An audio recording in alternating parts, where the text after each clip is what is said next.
Paper 2 વિભાગ બી દાખલા number 34 કે સર્કસના તંબુમાં જમીન સાથે શિરોલંબ સ્થિતિમાં રહેલા થાંભલાના ટોચથી જમીન સાથે ખેંચીને બાંધેલા 20 મીટર લાંબા દોરડા પર એક કલાકાર ચડી રહ્યો. જો દોરડું જમીન સાથે 30 માપનો ખૂણો બનાવે તો થાંભલાની ઊંચાઈ શોધો.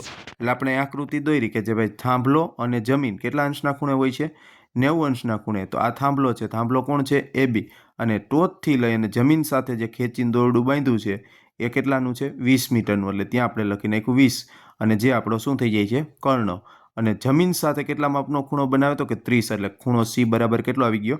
30. હવે આપણે એમ કીધું છે કે થાંભલાની ઊંચાઈ શોધો. હવે વાત એવી થાંભલાની ઊંચાઈ એટલે કોણ? AB. એટલે એને આપણે શું કરી લીધું? ધારી લીધું. એટલે હવે લખવું પડે કે ભાઈ ધારો કે થાંભલાની ઊંચાઈ બરાબર x. તો હવે આપણે જોવાનું કે આની અંદર કયું સૂત્ર મૂકશું? તો કે જોવાનું ખૂણાની સામેની બાજુ પાસેની બાજુ કર્ણ કોણની જવાબદારી છે? તો કે ભાઈ સામેની અને કર્ણ. એટલે કે સાક કોનું સૂત્ર હતું? કે સાઇનનું. તેથી આપણે અહીં સૂત્ર મૂકશું સાઇન C બરાબર સાક.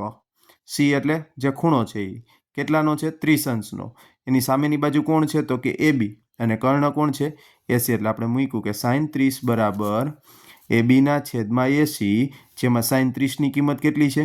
તો આપણે કોષ્ટકમાં જોઈએ તો સાઇન 30ની કિંમત આવે 1/2 અને ABની કિંમત x, ACની કિંમત 20. જે આપણે અહીં મૂક્યું એટલે 1/2 બરાબર x/20. 20 ભાગાકારમાં આ બાજુ આવે તો ગુણાકારમાં, એટલે કે 20 એકા 20/2 એમના એમ બરાબર x. તેથી 20/2 કરો એટલે x બરાબર કેટલા આવી જાય? 10 મીટર. તેથી કરીને લખવાનું કે થાંભલાની ઊંચાઈ બરાબર 10 મીટર છે. ઓકે, આ આપણો જવાબ છે.